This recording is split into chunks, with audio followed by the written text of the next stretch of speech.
Hola, ¿qué tal? ¿Cómo están? Nos da mucho gusto saludarles. Soy el pastor Raimundo Aguilar de la Eclesía Cristiana El Remanente. En esta iglesia tenemos como propósito adorar a Dios, amar al prójimo y alcanzar al mundo. Y nos da mucho gusto que te puedas conectar para seguir los mensajes que transmitimos.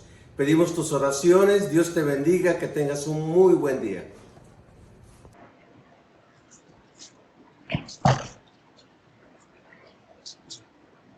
Me gustaría que sigamos con nuestras Biblias abiertas en este pasaje de Segunda de Pedro, capítulo 1.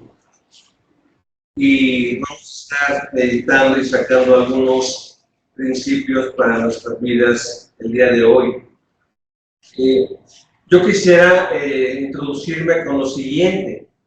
Se dice que somos el resultado de nuestra cultura y experiencia. Y de cierta manera esto es cierto. Pero como cristianos no necesariamente tenemos que ser arrastrados por nuestra propia cultura, y más si ésta está envuelta en tinieblas. Es decir, vivimos en una cultura confusa, que está confundida, y en una cultura contradictoria, donde la misma Suprema Corte de Justicia no está totalmente unida, sino que unos ven la vida de una manera, las prácticas de una manera, y otros la ven de otra manera. La Biblia es la palabra de Dios y es nuestra guía en estos tiempos difíciles. Y vamos a reflexionar en eso, de esta manera. Yo estoy muy emocionado este día porque nos acompaña Steve Hicks. Él es hijo del que fue un padre espiritual para mí. Espero no llorar el día de hoy, pero fue una persona que impactó mi vida, que cuando yo estaba siendo jovencito, arrastrado por confusión, él se sentó conmigo, me explicó y me dio un panorama de vida. Dice, puedes hacer esto, esto y esto. Hasta me dijo, regresa con tus padres, porque yo andaba en otros lados. Regresa con tu familia, termina tu carrera, tus estudios, y después te espero en el seminario. Te espero para que te prepares y sirvas al Señor, ¿no? Entonces, gracias a Dios que le hice caso, regresé con mis papás, con mi familia, terminé mis estudios, y donde no le hice caso fue de que no me fui al seminario luego, sino que me puse a trabajar. Y en una empresa, trabajar yo en la industria, allá en el sureste de México, y me gustó mucho. Y tuvieron que pasar 5 largos años donde el hermano Esteban Hicks me hablaba. ¿Qué pasó, Ray? ¿Qué pasó? ¿Cuándo vas a venir? Estamos orando por ti, te estamos esperando. Y el hermano persistió, fue insistente en cuanto a mi vida, en cuanto a que yo no me apartara de los caminos de Dios. Y le agradezco al Señor porque después de 5 años de experimentar ser un profesionista, de desarrollarme profesionalmente, de ganar dinero, de saber muchas cosas como joven, me fui finalmente al seminario. Y quiero decirte, Steve, que lo que hizo tu papá en mí no fue en vano.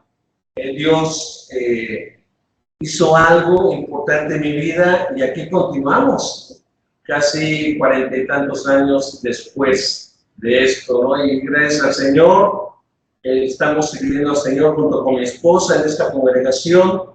Nuestro hijo pues ya tiene 31 años y está casado, como matrimonio sirven al Señor, ahorita andan en Colombia, en Bogotá, sirviendo al Señor, junto con mi nieta, Mila, y damos gracias a Dios por su fidelidad, pero yo puedo ver que así como en mi vida, en muchas otras vidas, tu papá fue un testimonio poderoso para nosotros. Y él me dijo, Ray, La Biblia, la palabra de Dios, debe ser tu guía. La Biblia te debe de guiar, la Biblia debe ser lumbrera para ti. Y bueno, pensando en esto, yo no sabía que Steve iba a estar hoy aquí, una gran sorpresa, pero gracias a Dios que puedo meditar en 2 de Pedro 1, del 12 al 21. Yo le puse como título a este mensaje, La Biblia y nuestras experiencias. Es decir, la Biblia, aunque es un libro que tiene cientos de años de haber sido escrito, pudiéramos decir casi 2000 años desde que el último escritor escribió el Apocalipsis, no es un libro obsoleto. No pensemos que este libro es un libro obsoleto. Este libro es la palabra de Dios. Y este libro es pertinente, este libro es eficaz, este libro es como una guía, como una lámpara para nuestro camino, para que podamos caminar en medio de las tinieblas que estamos viviendo. Así que vale la pena pensar en esto y como lo he dicho en otras ocasiones, Tim Keller sigue influenciando con sus ideas y sus pensamientos en la predicación de un servidor. Yo tengo 3 pensamientos que compartir basado en 2 de Pedro, capítulo 1, del 12 al 21. Y el primer pensamiento que quiero dejarles en sus corazones es que la Biblia debe ser autoridad para nosotros. Toda la Biblia. Yo tuve el privilegio de trabajar con el doctor Esteban, así en México él tradujo su nombre a Esteban al español, por muchos años. Y nuestra área era Antiguo Testamento. Le agarré un amor maravilloso al Antiguo Testamento, pero en la actualidad mucha gente dice, bueno, Cristo está bien. La vida de Jesucristo sí es importante, pero el Antiguo Testamento son historias viejas. El Antiguo Testamento son historias obsoletas. El Antiguo Testamento no tiene nada que ver con mi vida hoy. Y sí tiene mucho que ver. Tim Keller comenta que la sociedad bíblica y algunos editores de repente se les ocurrió, y yo tengo varias Biblias, poner las palabras de Jesús en rojo. ¿Alguien ha visto esas Biblias que tienen las palabras de Jesús en rojo? Fue una buena idea. Una buena idea porque uno inmediatamente sabía que el que estaba hablando en ese pasaje era Jesús. Pero hay un peligro con las palabras en rojo. A veces pensamos que nada más Dios habla con las letras en rojo. Y las letras que aparecen en negro, en negrito, decimos, bueno, esas no son palabras de Jesús, por lo tanto no tienen nada que ver conmigo. Pero sí tienen que ver. Les quiero poner un ejemplo hablando de la autoridad de la palabra del Señor. En Génesis capítulo 2, y quiero, no les va a costar mucho trabajo encontrarlo, es en el primer libro de la Biblia, las primeras hojas que aparecen aquí. En el capítulo 2, Moisés, que fue el que escribió este libro, él habla del matrimonio, habla de cómo Dios formó a la mujer del hombre, de su costado. Y cuando el hombre la ve, se maravilla, se sorprende. Y esto lo encontramos en los versículos 18 en adelante del capítulo 2. Y dice la Nueva Traducción Viviente: después el Señor Dios dijo, aquí está hablando Dios, así que si fuera la Biblia con palabras de Dios en rojo, estas palabras estarían en rojo. Dice, no es bueno que el hombre esté solo. haré una ayuda ideal para él. Entonces, el narrador está diciendo esto, Moisés. Entonces el Señor Dios formó de la tierra todos los animales salvajes y todas las aves del cielo y los puso frente al hombre para ver cómo los llamaría. Y el hombre escogió un nombre para cada uno de ellos. Puso nombres a todos los animales domésticos, a todas las aves del cielo y a todos los animales salvajes. Pero aún no había una ayuda ideal para él. Entonces el Señor Dios hizo que el hombre cayera en un profundo sueño. Mientras el hombre dormía, el Señor Dios le sacó una de sus costillas o costado y cerró la abertura. Entonces el Señor Dios hizo de la costilla una mujer y la presentó al hombre.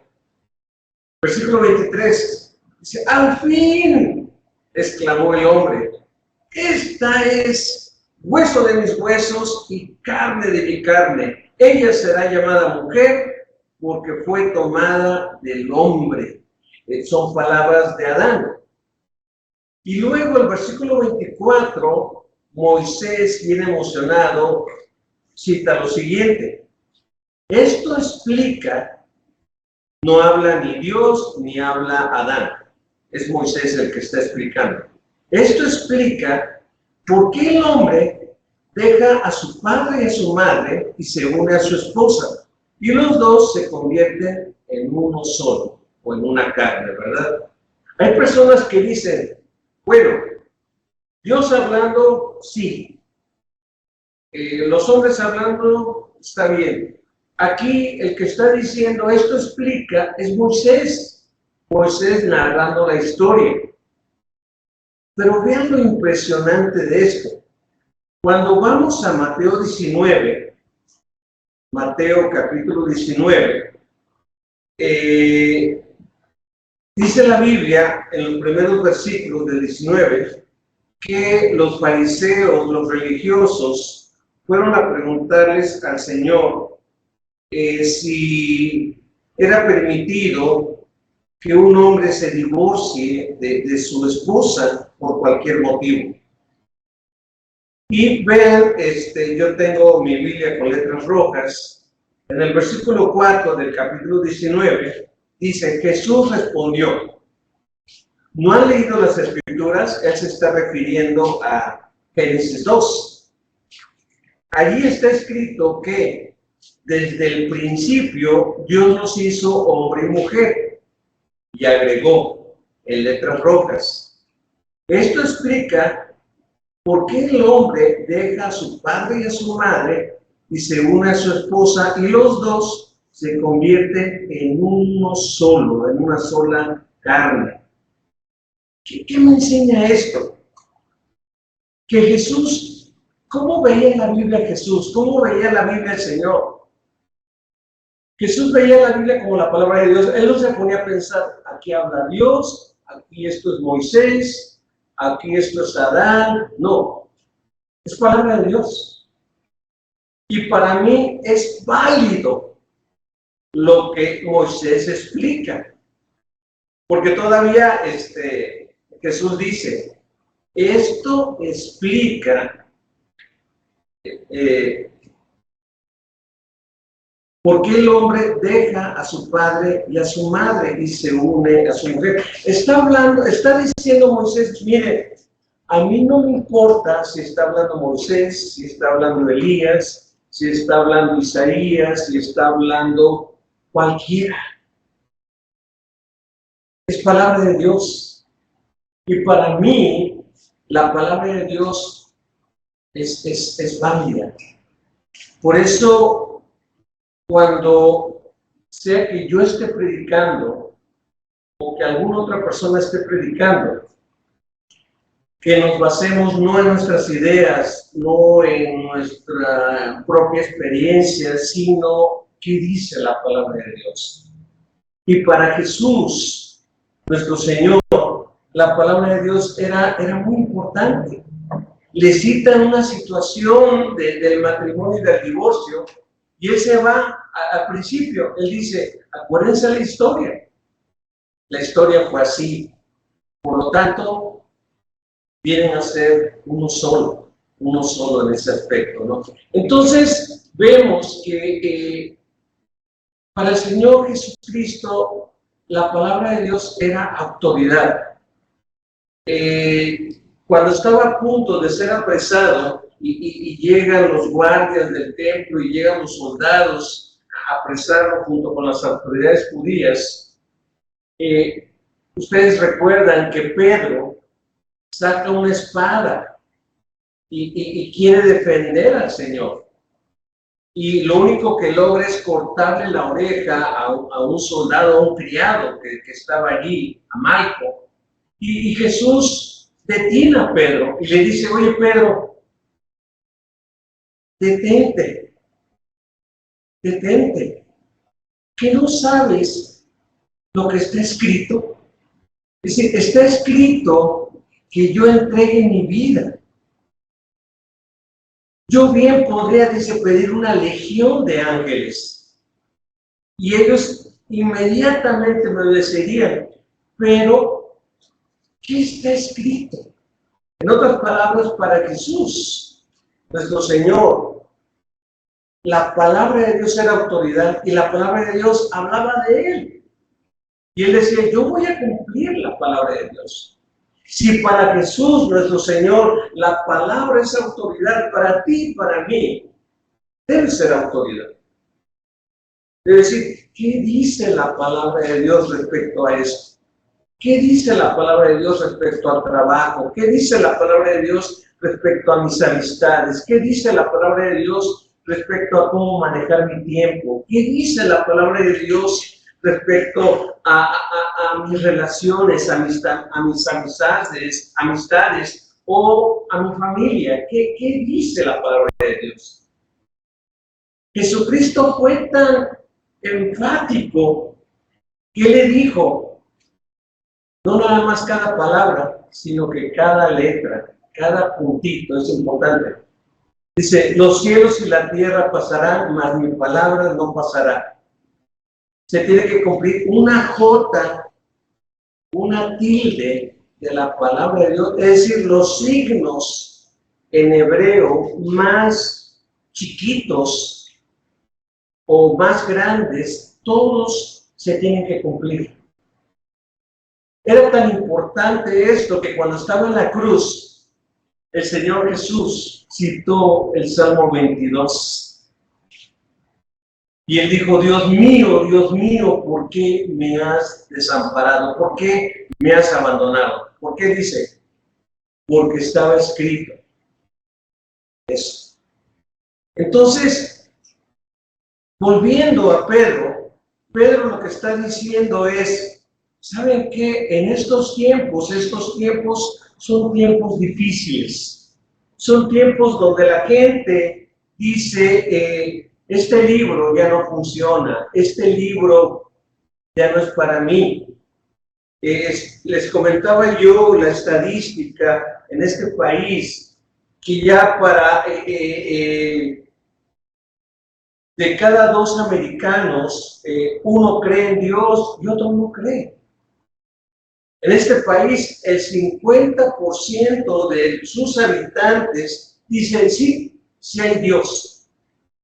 Pero el otro 50% dicen, no estoy seguro, no creo, no sigo a nadie. Entonces, vemos aquí que son tiempos difíciles. Son tiempos difíciles.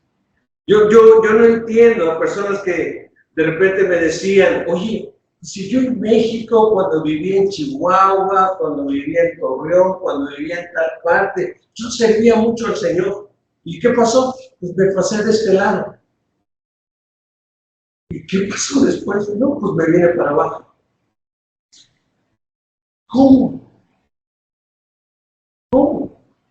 Si aquí en cada lugar, en cada esquina, en cada vecindario, hay edificios donde se habla de Dios, pero muchas veces nos envolvemos en la cultura. Entonces, volvemos en la cultura de tener. Nos movemos en la cultura de trabajar.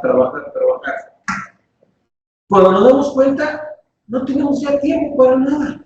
No tenemos tiempo para Dios. No tenemos tiempo para pensar en Él. No tenemos tiempo para buscarlo. Vivimos tiempos peligrosos y tú y yo tenemos que sacudirnos eso. Tenemos que sacudirnos eso. Y tenemos que, si es bueno tener tiempo con la familia, si es bueno tener tiempo de descanso, sí, por supuesto es importante trabajar, es importante proveer para la familia, pero sin olvidarnos de Dios. Tener un tiempo para Dios. Y Pedro lo entendió bien. Dice que ante el peligro de los falsos profetas, dice Pedro en el versículo 12, por lo tanto siempre les recordaré todas estas cosas, aun cuando ya las saben y están firmes en la verdad que se les enseñó, y es justo que deba seguir recordándosela. ¿Por qué? Porque fácilmente se nos olvida. Porque somos envueltos por la cultura y se nos olvida. Dice, pues nuestro Señor Jesucristo me ha mostrado que pronto tendré que partir de esta vida terrenal. Así que me esforzaré por asegurarme de que siempre recuerden estas cosas después de que me haya ido. Y luego subraya en el versículo 16, pues no estamos inventando cuentos ingeniosos. Lo que enseñamos, lo que compartimos, no son cuentos. Por eso en inglés, y yo sé que es muy válido y se usa, cuando uno usa la palabra story, así como Toy Story, está hablando de cuento. Pero story es diferente a history. History es de algo que pasó, algo que sucedió, algo que es o que fue real. Y story es algo que, ficción, un cuento, algo que no ocurrió, que no es real. Y muchos toman a la Biblia como story, no como algo que pasó, no como algo que es real. Y Pedro, sabiendo esto, él dice, no estamos inventando cuentos, les hablamos de la poderosa venida de nuestro Señor Jesucristo, es decir, Cristo va a venir. Y luego agrega, nosotros vimos su majestuoso esplendor con nuestros propios ojos. Y aquí quiero entrar en un detalle importante. Lo que se está refiriendo Pedro, y es el único que se refiere a esto, aunque hubieron tres, Juan sí se refiere, pero muy poquito, en Juan 1, cuando el Señor en los evangelios dice que agarró a Pedro, a Santiago y a Juan, y se los llevó a un monte, y estando en el monte, se cree que era el monte Tabor, estando en ese monte, dice la Biblia, se transfiguró. Es decir, se transformó, de tal manera que dice que sus ropas brillaban de una manera potente, su rostro era luz, era algo impresionante. Y solamente Pedro, Santiago y Juan vieron eso. Entonces Pedro se queda, ¡wow! Que esto sea para siempre. Dice, quedémonos aquí, Señor. Quedémonos aquí. Y dice que vieron a Moisés y a Elías estando con el Señor, llenos de luz. Y cuando Pedro se le ocurre decir, quedémonos aquí, hagamos una tienda para Moisés, otra tienda para Elías y otra tienda para ti, se escucha una voz que dice, este es mi Hijo amado, en quien tengo mi gozo, a él oí. Y dice que de repente, estando ellos postrados, se va la luz, vuelve todo a la normalidad y tienen que bajar la montaña. y bajando la montaña se topan con gente endemoniada. Y un joven que un demonio lo tira al piso y los discípulos no pueden sacar ese demonio. Llega Jesús y hace lo que tiene que hacer. Pero, ¿qué significó esa experiencia allá en la montaña para Pedro? Significó que el haber oído la voz de Dios decir, este es mi hijo amado, a él oigan, es, si él es luz, si él es Dios, si él es majestuoso, todo lo que dice es cierto. Todo lo que dice es cierto. Y luego el ver a Moisés, representante de la ley, y ver a Elías, representante de los profetas, lo que está diciendo es, todo lo que estos hombres escribieron y todo lo que estos hombres representaron e hicieron, todo apuntaba a Cristo. A él óiganlo. Entonces Pedro toma esto y dice, pues todo lo que yo hable de Cristo, todo lo que yo hable de Dios, no va a ser ficción, no va a ser un cuento, porque esto es real. Yo vi su majestad. Y esta luz potente fue la luz que alumbró en la creación. Fue la luz que todavía cuando no había sol, no había luna, era el que iluminaba la creación. Esta luz del Señor es la luz que alumbra en la oscuridad. Entonces, Él, el Señor Jesucristo, tiene autoridad. Y si Él se sujeta a la palabra de Dios, y si Él toma la palabra de Dios como lo que es, ¿quiénes somos tú y yo? Para no ser. Tomemos en serio la palabra de Dios. Leámosla. Acuérdate cuándo fue la última vez que la abriste. Que la abriste con tiempo. No que nada más, a ver qué tiene para mí hoy. No, sino te sentaste, te relajaste y la abriste. Tenemos que hacerlo. Tenemos que hacerlo. Yo como pastor corro el peligro y lo he cometido que no la abro a veces. No la abro, no la leo, no la estudio.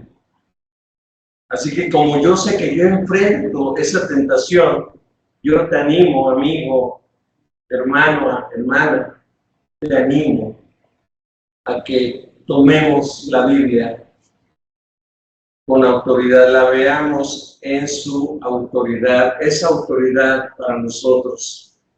En segundo lugar, el segundo pensamiento que nos deja Pedro es que la Biblia es buena. No nada más tiene poder y autoridad, sino que es buena. Lo que Pedro está diciendo es, oigan, sigan los consejos de la Biblia, sigan la palabra de Dios. La palabra de Dios es buena, les va a ayudar, les va a alentar, les va a corregir, les va a guiar. Vean lo que dice el versículo 19. Sigue escribiendo Pedro. Ya el versículo 17 y 18 habla de la transfiguración, habla de que esa misma voz se oyó en todo el monte. El versículo 19 dice, debido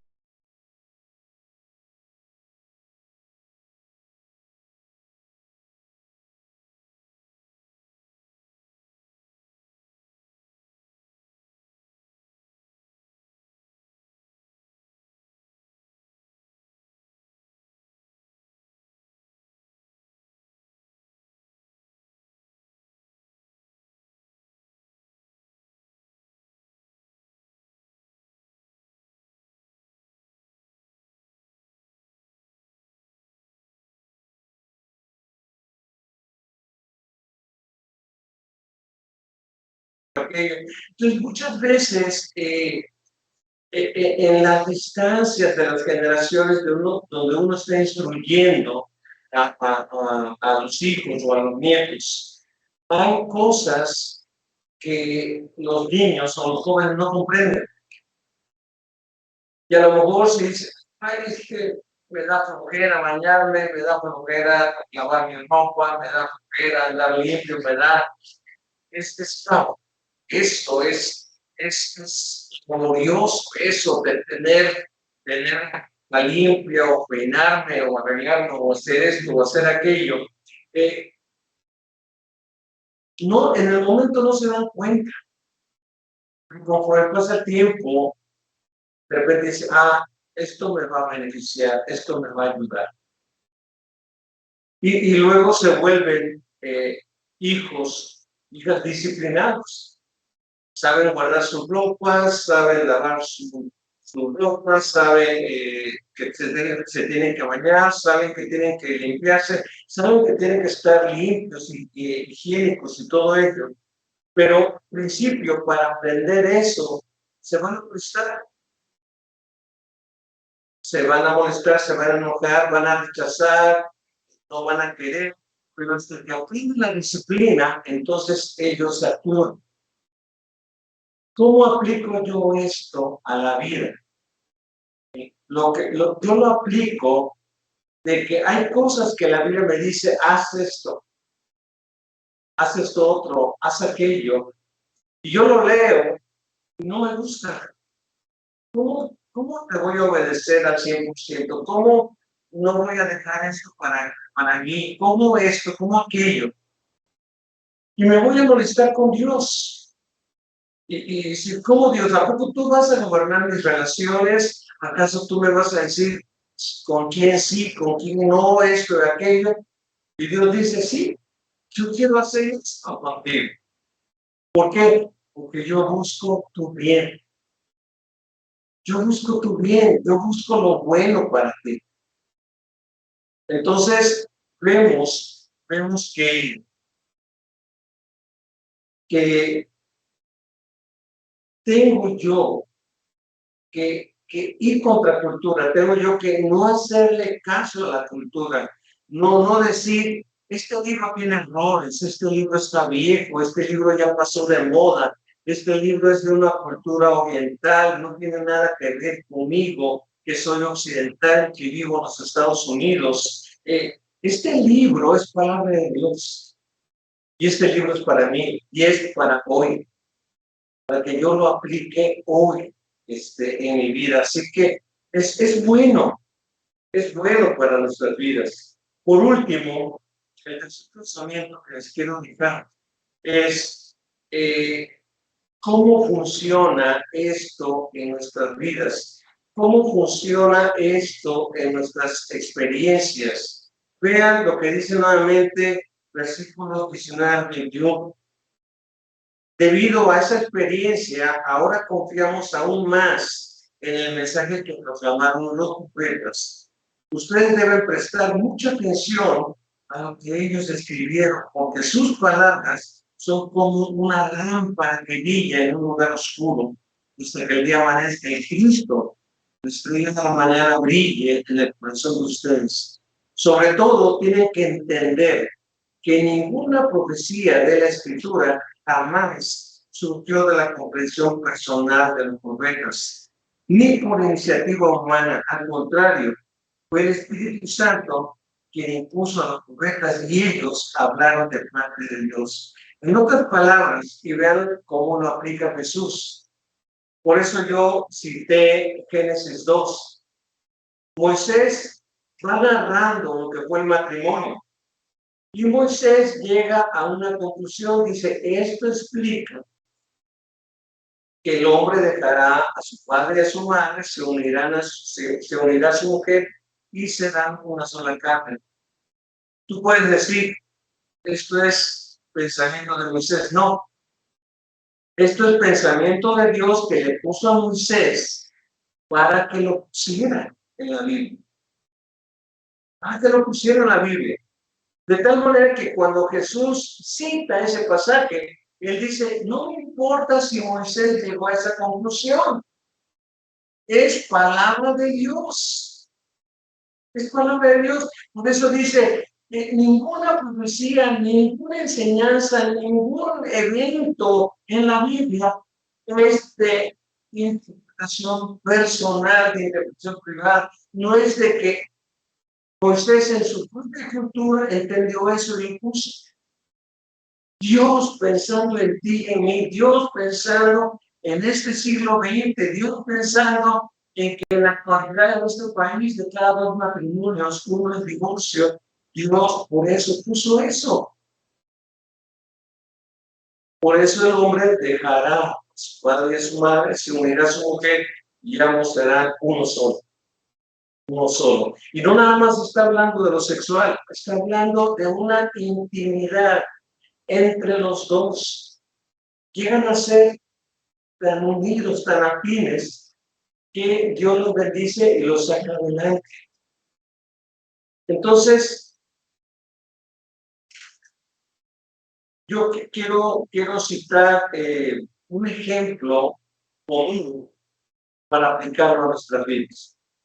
Por ejemplo, tal parece que dentro de algunos años los automóviles Tesla o los automóviles del futuro ya no se van a manejar con gasolina, con gas. Van a ser eléctricos o se van a mover de otra manera. Durante muchos años ha sido con gas, con gasolina o con diésel. Pero vamos a un punto en que todo va a ser ya eléctrico, aunque hay intereses, cosas así por el estilo. Pero imagínate una persona comprando un Tesla, que cuesta mucho, pero compra un Tesla y va a la gasolinera y lo quiere cargar. Y uno le dice, oye, fíjate qué carro tienes. No, pero yo quiero echar la gasolina. Pero tienes un Tesla. Pero hay personas en la vida diaria, en la vida práctica, son así. Me importa poco lo que diga esto. Yo quiero hacer esto. Si uno, es más, yo creo que no tiene un lugar donde se le puede echar gasolina. Sí tiene un lugar donde tienen que cargar de energía a esos automóviles, todo ello. Pero cuando uno compra un aparato electrodoméstico o algo muy técnico, uno tiene que ir siguiendo cada paso de lo que compró. Nosotros vimos a un técnico instalar una estufa muy avanzada y él hacía así, le picaba acá, le movía acá y yo pensaba, yo no podría hacer eso, necesitaría yo el manual.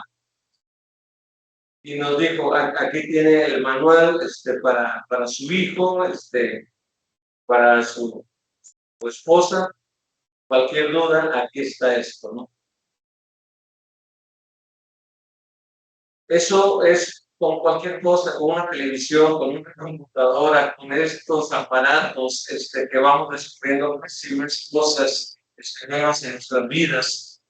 Si uno no sigue los procedimientos, no va a funcionar. Y la Biblia, uno tiene que seguir el procedimiento, pero no es por tus esfuerzos ni por nuestros esfuerzos, es por el Espíritu Santo. Vean lo que dice el versículo 21, ni por iniciativa humana. Al contrario, fue el Espíritu Santo quien impulsó a los profetas y ellos hablaron de parte de Dios. ¿Cómo funciona la palabra de Dios en tu vida y en mi vida? Tenemos que pedirle al Espíritu Santo que sea el que nos dé la luz, las fuerzas, las ganas de poder cumplir lo que el autor dice. Un predicador pone el siguiente ejemplo, dice, en la antigüedad y sobre todo en las familias adineradas, Dice, cuando se quería autenticar una correspondencia o una carta, se doblaba el sobre y se derramaba cera caliente sobre el sobre, y después el dueño o el remitente, el jefe de la casa, tenía que poner con su anillo el sello de que la correspondencia enviada por el señor o la señora y todo eso. Y quedaba sellado. Y se decía, no se abre hasta que se le entregue esta documentación. El correo de aquel tiempo era muy diferente a este tiempo. Así funcionaba esto. Pero ¿qué sucede si uno agarra la cera y la pone tal cual, no aplica calor, y pone el anillo y quiere poner el sello? ¿Qué pasa con la cera? Se rompe, se rompe. La cera es tu vida. El anillo es Dios trabajando. Si no dejamos que el Espíritu Santo trabaje en esa cera, nuestras vidas se van a romper. Tenemos que someternos al fuego del Espíritu Santo, al calor del Espíritu Santo, para que la cera sea manejada. Y Dios, cuando ponga su sello de bien hecho, lo hecho, así fuera que había un dicho, lo hecho en México está bien hecho, lo hecho en Estados Unidos está bien hecho. Cuando Dios ponga su sello, quede grabado eso. Tenemos que ser cera en las manos del Señor, pero tenemos que someternos al fuego, no por iniciativa humana, sino por su Espíritu Santo, quien impulsó a los profetas a hablar de parte de Dios. Así que les recuerdo estos pensamientos. La Biblia debe ser autoridad en estos tiempos para nosotros. ¿Cómo podemos decirle a nuestros hijos, busca a Dios, si nosotros no lo buscamos? Los hijos son bien listos, ¿verdad? Yo nunca te veo orar, yo nunca te veo leer la Biblia. ¿Por qué me pides eso a mí? El esperarnos, decir, este es el día del Señor, voy a buscar y te voy a enseñar a buscarlo. La Biblia debe ser autoridad por todo. La Biblia es buena. No le tengamos terror, no le tengamos apatía, no la escondamos, no la guardemos. Es buena para nuestras vidas. Lámpara es a mis pies tu palabra y lumbrera a mi camino. Y decía el salmista, y dulce más que miel, la que destila del panal. Y también la vida funciona cuando dejamos que el Espíritu Santo trabaje en nuestras vidas. Conclusión. Necesitamos urgentemente sacudirnos la apatía en nuestras vidas. Dice Pedro, yo ya estoy por irme. El Señor me ha mostrado que yo me falta ya poco tiempo. Por eso les recuerdo y les seguiré recordando esto. Necesitamos retomar la autoridad que la Biblia demanda. Necesitamos comprobar que lo que nos enseña y lo que nos pide es bueno. Necesitamos dejar que ella produzca los cambios que nuestras vidas necesitan. ¿Qué decisión vamos a tomar? ¿Seguiremos igual o dejaremos que la Biblia, la palabra de Dios, los cambios que necesitamos? Vamos a pedir, Señor y Padre nuestro, gracias por por tus palabras, Señor, gracias porque podemos abrirla todavía con libertad, podemos gozarnos en ella. Bendícenos, guárdanos el resto de este día y cumple tu propósito en cada uno de nosotros. En el nombre de Jesucristo, pedimos todo esto, Señor. Amén. Vamos a continuar.